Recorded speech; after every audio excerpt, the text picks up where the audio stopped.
আমি একটা আজব লীলা খেলা দেখছি দেখেন। এখন কে কোথায় নির্বাচন করবে না করবে সেইটা বৈষম্য বিরোধী ছাত্র আন্দোলন ঠিক করে দিবে। এটা কি বাংলাদেশ নাকি বাংলাদেশের কালচারে পড়ে না বাংলাদেশের আইনে পড়ে?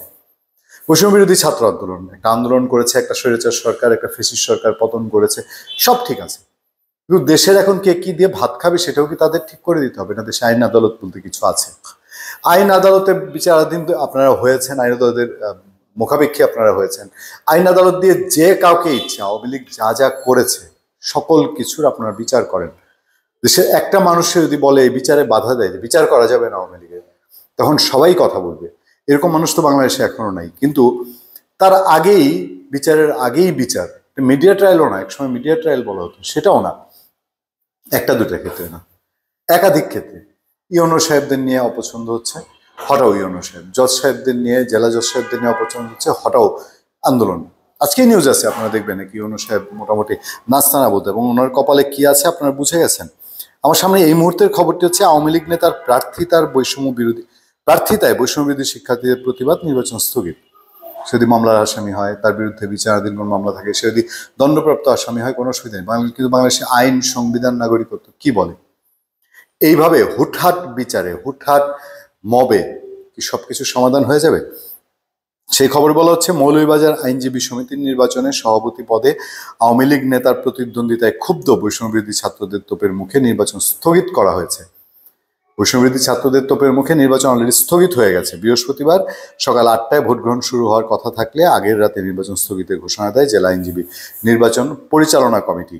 জেলা আইনজীবী সমিতি গঠিত নির্বাচন কমিশনার তিনি এই স্থগিত আদেশ নিশ্চিত করেছেন। জানা যায়, মৌলভীবাজার আইনজীবী সমিতির কার্যকরী পরিষদের নির্বাচনের লক্ষ্যে জেলা জাতীয়তাবাদী আইনজীবী ফোরামের সভাপতি মামুনুর রশিদকে প্রধান নির্বাচন কমিশনার করে 4 সদস্যের কমিশন গঠন করা হয়।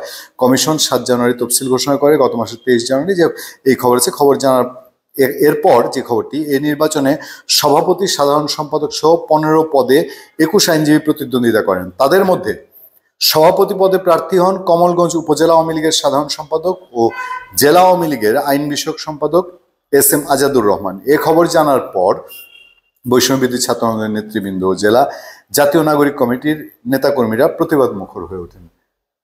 জেলায় জেলায় বিভিন্ন জায়গায়, একাধিকও বলো না, অন্তত 4-5টি জায়গায় আইনজীবী সমিতির নির্বাচনে আওয়ামী লীগ সমর্থিত বা আওয়ামী লীগ করতেন এরকম প্রার্থীরা ব্যাপকভাবে জিতে গেছেন। ইভেন বিএনপি এবং জামাত ইসলাম পরাজিত হয়েছে। সেটাই কি কোনো কারণ? বুধবার সন্ধ্যার দিকে জেলা আইনজীবী সমিতির কার্যালয়ে উপস্থিত হয়ে সভাপতি পদে আজাদুর রহমানকে নির্বাচন করতে না দেওয়ার দাবি জানায় জাতীয় নাগরিক কমিটি ও বৈষম্যবিরোধী ছাত্র আন্দোলনের নেতারা। আচ্ছা, কেউ একটা দাবি ধরেন, জানাইতেই পারেন। জানালে কি সেটা এই আইনজীবী সমিতির নির্বাচন কমিশন পরিচালনা কমিটির যে কমিশন, তারা এটা মেনে নিবে? আইনজীবী সমিতি নির্বাচন কমিশনারদের সঙ্গে সাক্ষাৎকালে উপস্থিত ছিলেন যারা, তাদের কথা বলা হয়েছে। এই বিষয়ে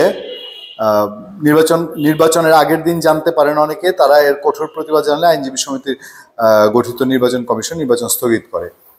এখন এটাই যদি চলতে থাকে তাহলে আপনারা এই যে একটা নির্বাচনী লক্ষ্যে করতে দিলেন না, তারপরে কি তার বিরুদ্ধে কোনো আইনি ব্যবস্থা নেবেন? যে অভিযোগ আছে, কারণ বাংলাদেশের আইনে তো সে আওয়ামী লীগ করে, এটার জন্য আপনি ধরে ফেলতে পারেন, কয়দিনের জন্য জেলে ভরতে পারেন, মাঝে মধ্যে উত্তম মধ্যম এখানে সেখানে নানা সিলাই দিতে পারেন, কিন্তু তাকে কি কোনো বিচারের মুখোমুখি আপনি করতে পারবেন? ধন্যবাদ সবাইকে, ভালো থাকবেন, সুস্থ থাকবেন। আবার দেখা হবে, কথা হবে আপনার সাথে। আমি আতিক রহমান, পূর্ণিয়া।